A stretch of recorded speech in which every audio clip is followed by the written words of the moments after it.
memeriksa dan mengadili perkara perdata gugatan pada peradilan tingkat pertama telah menjatuhkan putusan sela sebagai berikut dalam perkara antara Sutrisna Muktiadi sebagai penggugat dianggap telah dibacakan, melawan Safitrul Venita SEMM disebut sebagai tergugat dianggap telah dibacakan.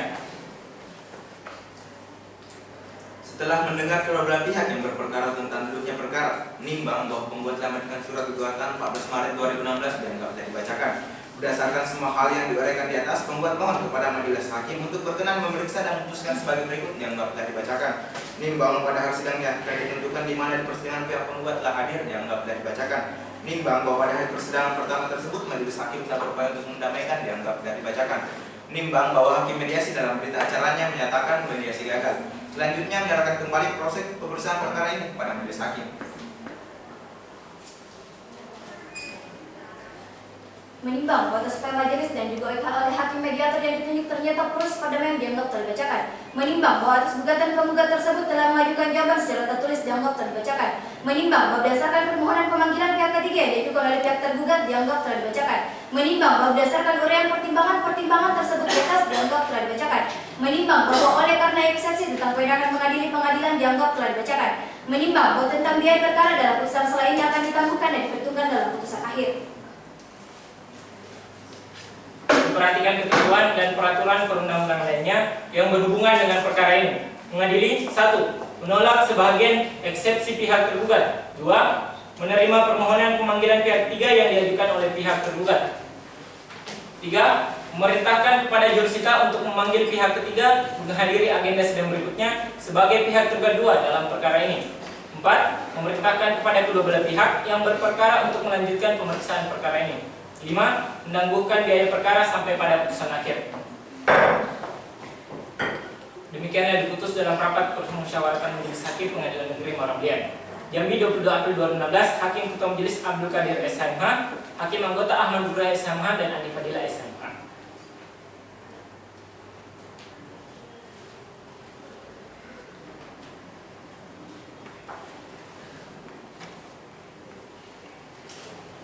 Pihak penggugat sudah mengerti dengan putusan sela yang telah kami bacakan? Iya. Nanti ya. Bagaimana dengan saudara? Iya, menurut yang ini. Baiklah, karena majelis hakim telah membacakan putusan sela, maka sidang akan kita lanjutkan pada tanggal 30 Mei 2016 dengan agenda pembuktian dan pemeriksaan saksi serta hadirnya pihak dari tergugat 2. Dengan ini sidang ditunda. Majelis hakim meninggalkan ruang persidangan, hadirin dimohon berdiri. Majelis hakim memasuki ruang persidangan, hadirin dimohon berdiri. Silakan dulu.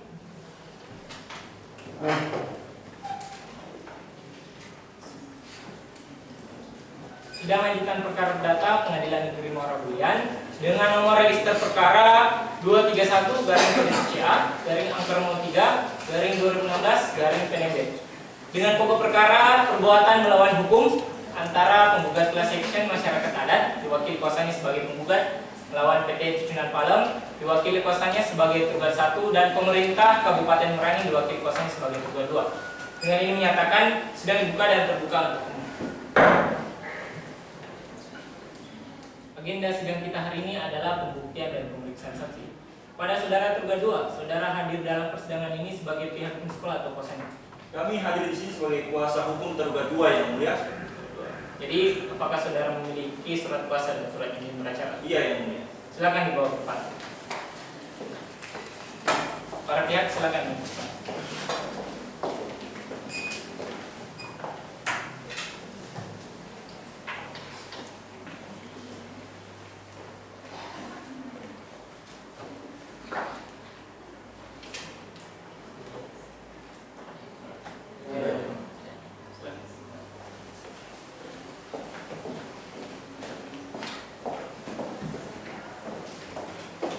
Baik, kita lanjutkan dengan agenda sidang kita hari ini ya.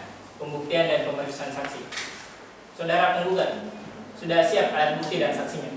Sudah siap, Yang Mulia. Sudah siap ya. Jadi alat bukti apa yang ingin Anda ajukan? Alat bukti kami yaitu beberapa dokumen dan beberapa foto dari tempat kejadian, Yang Mulia. Silakan dibawa ke depan.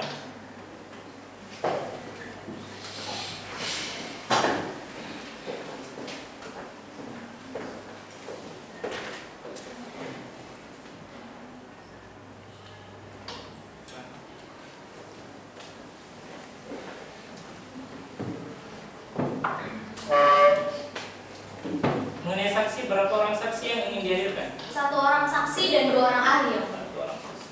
Siapa saksi pertama yang ingin dihadirkan?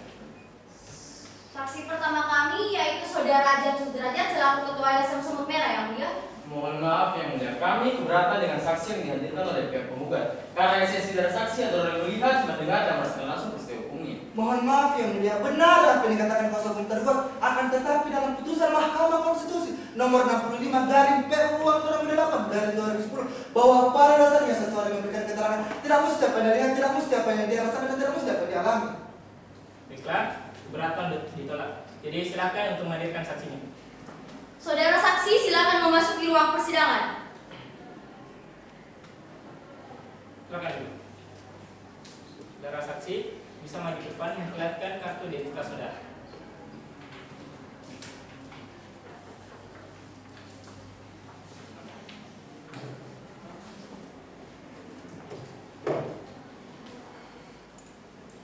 Saya bacakan ya identitasnya.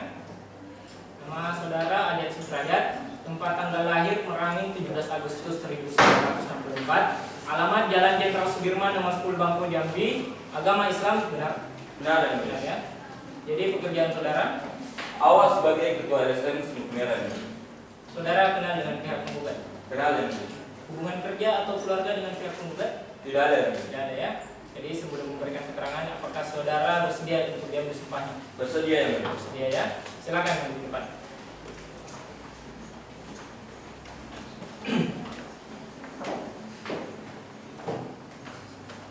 Ikuti kata-kata saya ya. Bismillahirrahmanirrahim. Bismillahirrahmanirrahim. Demi Allah saya bersumpah Demi Allah saya bersumpah sebagai saksi dalam persidangan ini sebagai saksi dalam persidangan ini akan memberikan keterangan yang sebenarnya akan memberikan keterangan yang sebenarnya dan tidak lain daripada yang sebenarnya. dan tidak lain daripada yang sebenarnya. Silakan duduk. Saya ingatkan ya, saudara sudah disumpah. Jadi saudara wajib memberikan keterangan yang sebenarnya.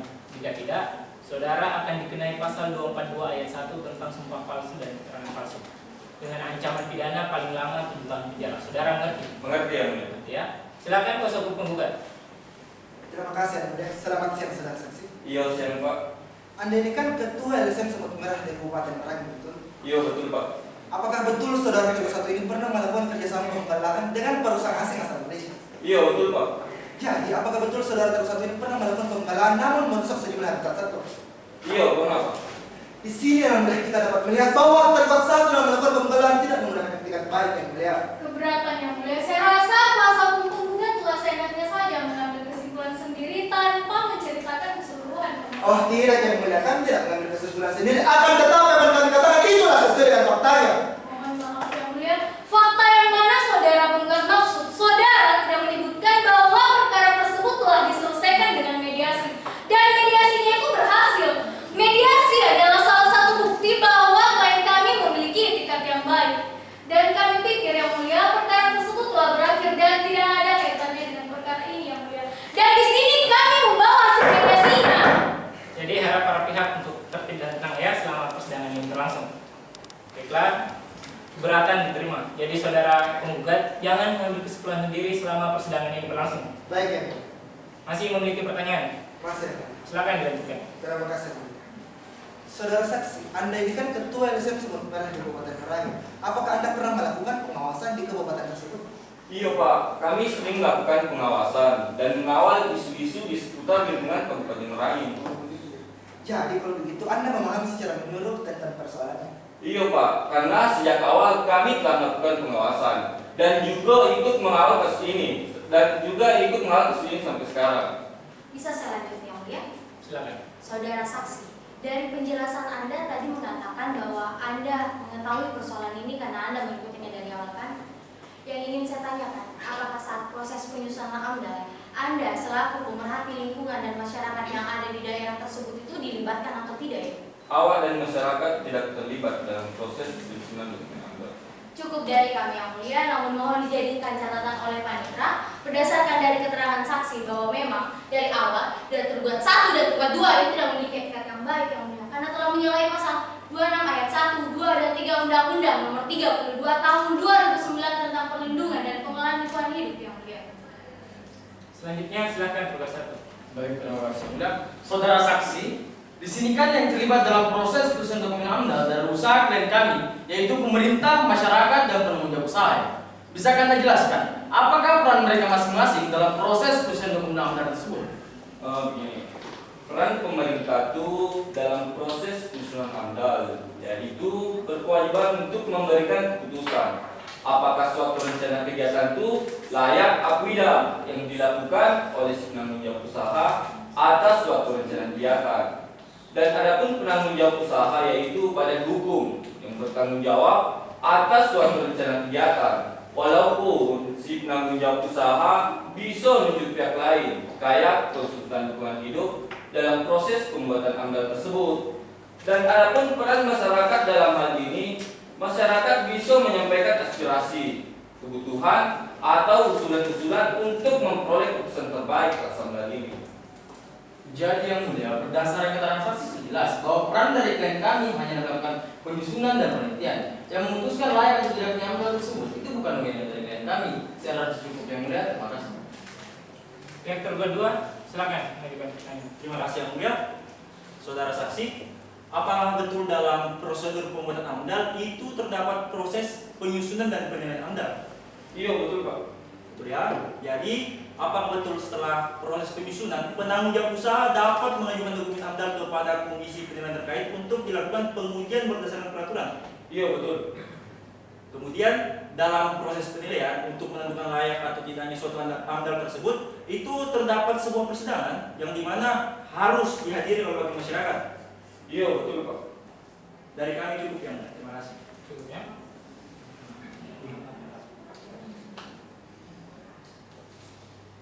Pihak penggugat ingin menanggapi keterangan saksi. Akan kami tanggapi di kesimpulan. Kesimpulannya, bagaimana dengan penggugat satu? Kami akan menanggapinya pada kesimpulan yang Saudara, bagaimana? Akan kami tanggapi kesimpulannya ya. Untuk sementara kesaksian saudara dianggap cukup. Terima kasih atas keterangan saudara. Silahkan menunjukkan identitas Anda.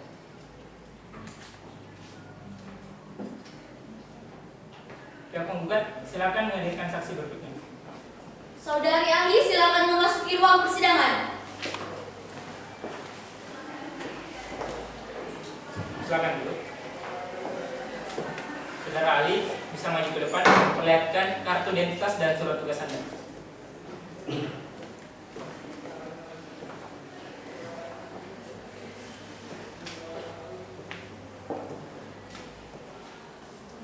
Selamat siang, saudara dalam keadaan sehat? Sehat yang mulia. Saya bacakan identitasnya. Nama saudara Profesor Dr. Utmaina KL, umur 46 tahun, lahir di Yogyakarta 1 Februari 1972, agama Islam, keluarga negaraan Indonesia, dan beralamat di Jalan Jambi Selatan nomor 24, benar? Iya, benar yang mulia. Pekerjaan saudara? Saya sebagai dosen dan peneliti yang mulia. Sebelum memberikan pendapat, apakah saudara bersedia untuk mengambil sumpahnya? Iya, bersedia yang mulia. Silakan maju ke depan. Dan ikuti apa yang saya ucapkan. Bismillahirrahmanirrahim. Bismillahirrahmanirrahim. Demi Allah saya bersumpah Demi Allah, saya bersumpah sebagai ahli dalam persidangan ini sebagai ahli dalam persidangan ini akan memberikan pendapat yang sebenarnya sesuai dengan keahlian dan ilmu pengetahuan yang saya miliki dan ilmu pengetahuan yang saya miliki dan tidak lain daripada yang sebenarnya. Silakan duduk kembali.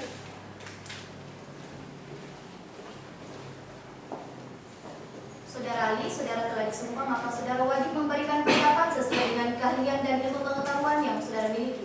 Jika tidak, saudara dapat dikenai sanksi pidana berupa pemberian sumpah palsu. Saudara mengerti? Mengerti yang mulia? Pihak penggugat, silakan. Terima kasih yang mulia. Selamat siang, Prof. Iya, selamat siang. Prof ini kan ahli dalam bidang hukum lingkungan, betul? Iya, betul. Jadi, Prof, apa penyebab kebakaran hutan? Ya, jadi begini. Ada beberapa faktor yang menjadi penyebab terjadinya kebakaran hutan, yaitu faktor alam.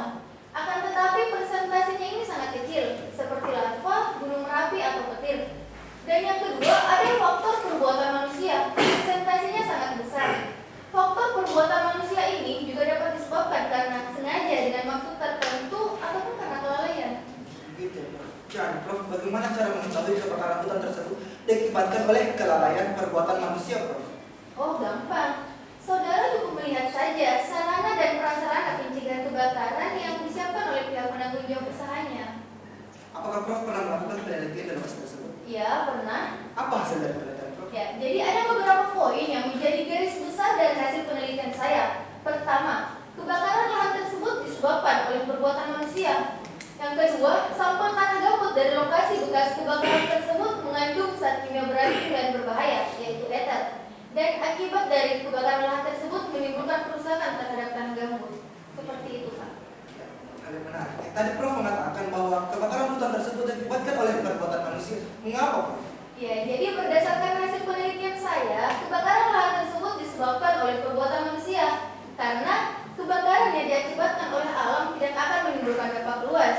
Misalnya, musim kemarau panjang yang berakibat naiknya suhu di berbagai wilayah, termasuk hutan.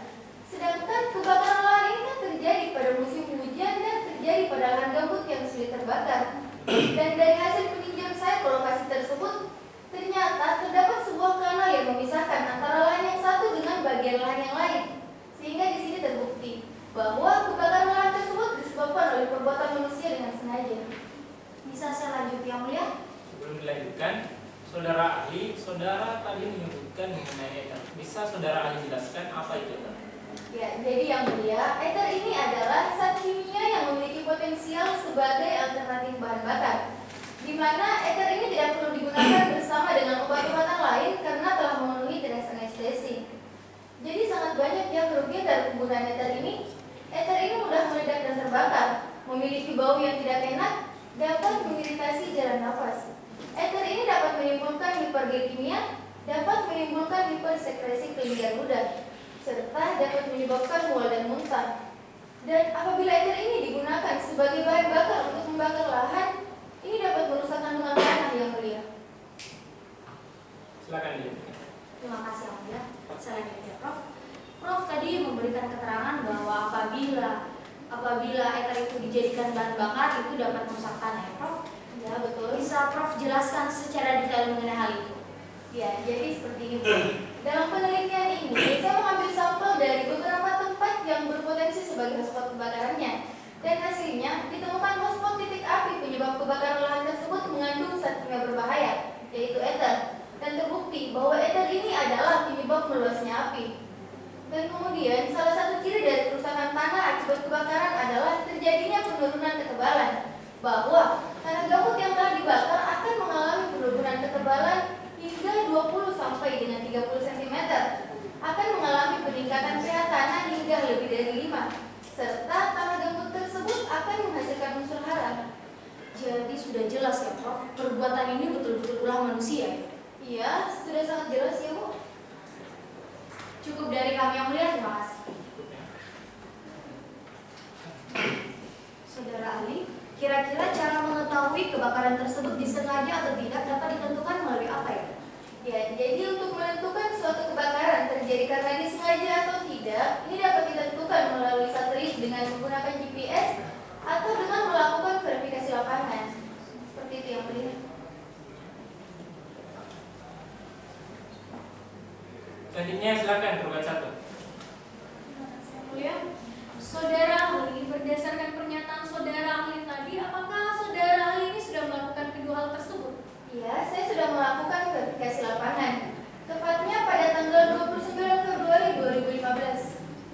Jadi ketika saudara ahli ini belum bisa melakukan kedua hal tersebut, maka kesimpulan Anda mengenai kebakaran ini disengaja atau tidak masih belum jelas karena saudara ahli hanya menggunakan salah satu metode saja, bukan dengan keduanya. Anda ternyata tidak mengamati ya pernyataan saya sebelumnya yang mengatakan bahwa untuk mengetahui kebakaran ini disengaja atau tidak, ini dapat ditentukan melalui satelit atau verifikasi lapangan. Jadi yang mulia, dalam penelitian ini saya memilih untuk melakukan verifikasi lapangan saja.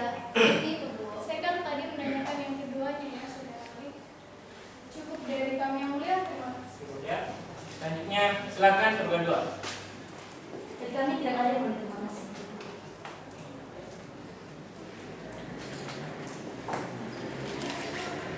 Yang penggugat ingin menanggapi keterangan ahli. Kami akan menanggapinya di kesimpulan yang mulia. Tergugat 1 bagaimana? Akan kami tanggapi pada kesimpulan ya. Saudara? Kami pun akan menanggapinya di kesimpulan yang mulia. Ya. Untuk sementara kesaksian saudara ahli dianggap cukup. Terima kasih atas keterangan saudara. Silakan mengambil kartu identitas dan surat tugas Anda.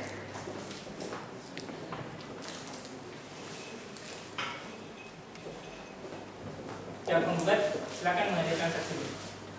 Saudara ahli silakan memasuki ruang persidangan.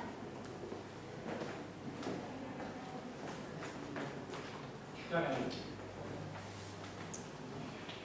Saudara ahli bisa maju ke depan, memperlihatkan kartu identitas dan surat tugas Anda.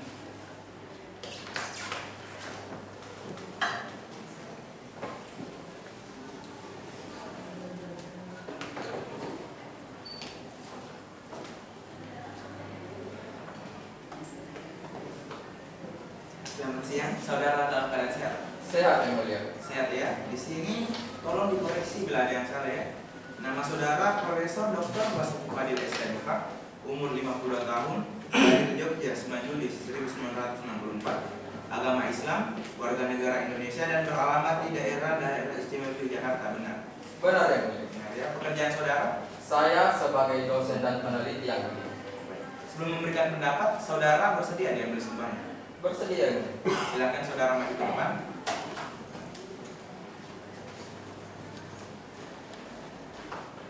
Tolong saudara ikuti apa yang saya ucapkan.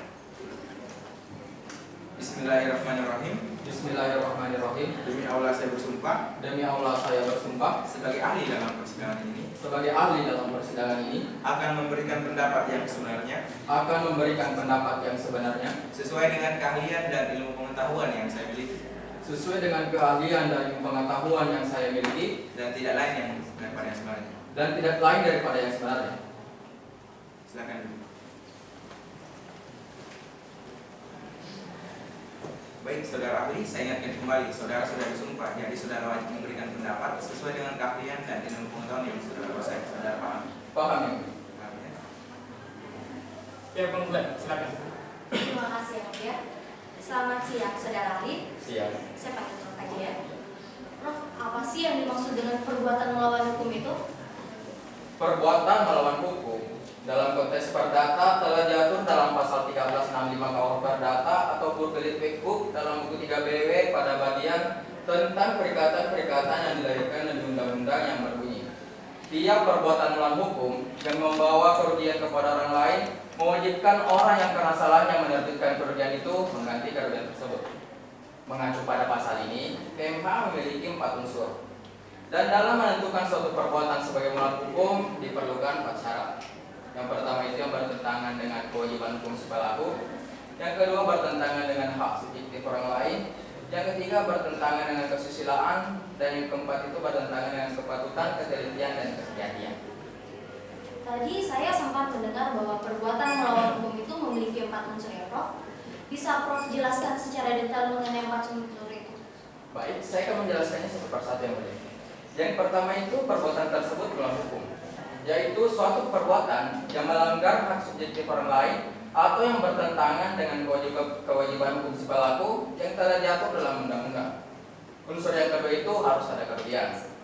Kerugian ini ada 2. Yang pertama itu kerugian materi, yang mana kerugian materi ini adalah kerugian yang nyata-nyata diderita dan keuntungan yang seharusnya diperoleh. Kerugian yang kedua itu kerugian materi. Kerugian ini dapat menimbulkan kerugian yang bersifat sakit, ketakutan, dan kehilangan kesenangan hidup. Unsur yang ketiga itu harus ada kesalahan. Syarat kesalahan ini dapat diukur secara objektif dan subjektif. Yang objektif yaitu manusia yang normal dapat menduga kemungkinan timbulnya akibat, dan kemungkinan ini akan mencegah manusia yang baik untuk berbuat atau tidak berbuat. Sedangkan secara subjektif yaitu berdasarkan keahlian yang ia miliki, ia dapat menduga akibat dari perbuatannya. Dan unsur yang terakhir itu adanya hubungan kausal antara perbuatan dan kerugian. Untuk memecahkan hubungan ini terdapat 2 teori yang digunakan. Teori yang pertama itu teori kondisi sine qua non, dan yang kedua itu teori Kawasaki. Teori kondisi sine qua non adalah seseorang yang melakukan perbuatan melawan hukum akan selalu bertanggung jawab jika perbuatannya menimbulkan kerugian. Dan teori Kawasaki yaitu si pembuat hanya bertanggung jawab untuk kerugian yang selainnya dapat diharapkan sebagai akibat dari perbuatan melawan hukum. Jadi begini, Prof. Apabila unsur yang Prof tadi katakan atau maksudnya jelaskan itu tidak terpenuhi, apakah ada konsekuensinya, Pak? Keempat unsur tersebut bersifat kumulatif. Jadi, jika salah satu unsur tidak terpenuhi, maka seseorang tidak dapat dikenai pasal perbuatan melawan hukum yang lain. Yang mulia bisa karena saya melanjutkan. Silakan. Terima kasih yang mulia. Baik, Prof. Apakah suatu badan hukum dapat diminta pertanggungjawabannya terkait dengan PMH yang dilakukan badan usahanya tersebut, Prof? Gini ya, suatu badan hukum yang telah didaftarkan kepada kementerian dapat diminta pertanggungjawabannya jika terdapat perbuatan melawan hukumnya. Dan yang bertanggung jawab itu adalah pemilik badan hukum itu sendiri atau yang ditunjuk oleh perseroan. Dari kami cukup yang mulia. Terima kasih. Oke. Selanjutnya silakan Penggugat 1. Terima kasih yang mulia. Saudara ahli, apakah pihak yang lalai dalam tanggung jawab usahanya dapat dimintai pertanggungjawaban dalam hal perbuatan melawan hukum? Nah, ada hal yang menarik untuk membedakan ketentuan pasal 1365 dan ketentuan pasal 1366 KUH Perdata yang mulia. Secara redaksional, ketentuan pasal 1365 menggunakan kata-kata karena salahnya atau syul. Berbeda dengan ketentuan pasal 1366 yang menggunakan kata-kata karena kelalaian dan kesengajaan. Aser dalam bukunya juga menekankan tentang hal ini. Menurutnya, jika ketentuan pasal 1365 menekankan pada perbuatan aktif, maka ketentuan pasal 1366 menekankan pada aspek pembiaran. Kedua pasal ini konon diinspirasi oleh pembedaan yang lazim jatuh dalam hukum pidana, yaitu kelalaian dan ketidakhati-hatian. Dengan demikian, segala perbuatan yang disebabkan oleh kelalaian, kesengajaan dan ketidakhati-hatian dapat dikategorikan sebagai perbuatan melawan hukum sepanjang perbuatan itu salah. Dan oleh karena itu, si pelaku layak dibebankan untuk mengganti kerugian tersebut. Saudara ahli, faktor-faktor apa saja yang dapat menyebabkan hilangnya pertanggungjawaban atas perbuatan melawan hukum? Faktor-faktor itu ada dua. Yang pertama yang berasal dari undang-undang dan yang berasal dari hukum tidak tertulis. Yang berasal dari undang-undang itu seperti hak pribadi, pembelaan diri, keadaan memaksa atau permainan, dan perintah jabatan. Bisa saudara ahli jelaskan lebih detail lagi tentang faktor-faktor tersebut terkait dengan keadaan memaksa? Menurut Prof. Subekti dalam bukunya, beliau mengatakan untuk dapat dikatakan keadaan memaksa atau perma, keadaan itu di luar konteks manusia dan bersifat memaksa. Yang mana kerugian yang timbul akibat dari keadaan memaksa atau perma ini tidak dapat dipastikan sebelumnya karena keadaan itu di luar konteks manusia. Selanjutnya beliau mengatakan keadaan memaksa ini terbagi dua. Yang pertama yang bersifat absolut dan yang bersifat relatif. Yang bersifat absolut yaitu perjanjian tidak mungkin lagi dilaksanakan, jadi tidak mungkin lagi untuk menuntut ganti rugi. Sedangkan yang bersifat relatif yaitu perjanjian masih dapat dilaksanakan, tapi butuh pengorbanan yang besar bagi pihak yang melakukan kesalahan. Cukup dari kami yang mulia. Terima kasih. Selanjutnya Penggugat 2, silakan. Dari kami tidak ada yang mulia. Terima kasih. Ya.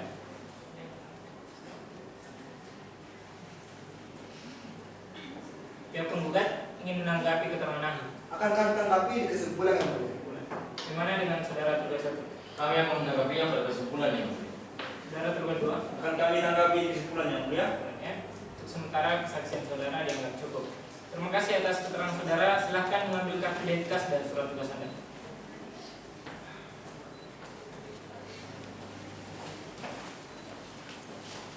Pihak penggugat sudah cukup ya saksinya. Iya. Selanjutnya pembuktian dan pemeriksaan saksi oleh kuasa hukum Penggugat 1. Penggugat 1 sudah siap alat bukti dan saksinya. Belum siap. Belum siap.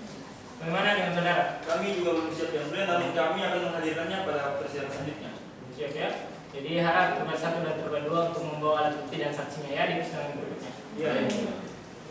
Maka sidang akan dilanjutkan pada tanggal 30 Mei 2016 dengan agenda pembuktian dan pemeriksaan saksi oleh kuasa hukum Penggugat 1 dan Penggugat 2.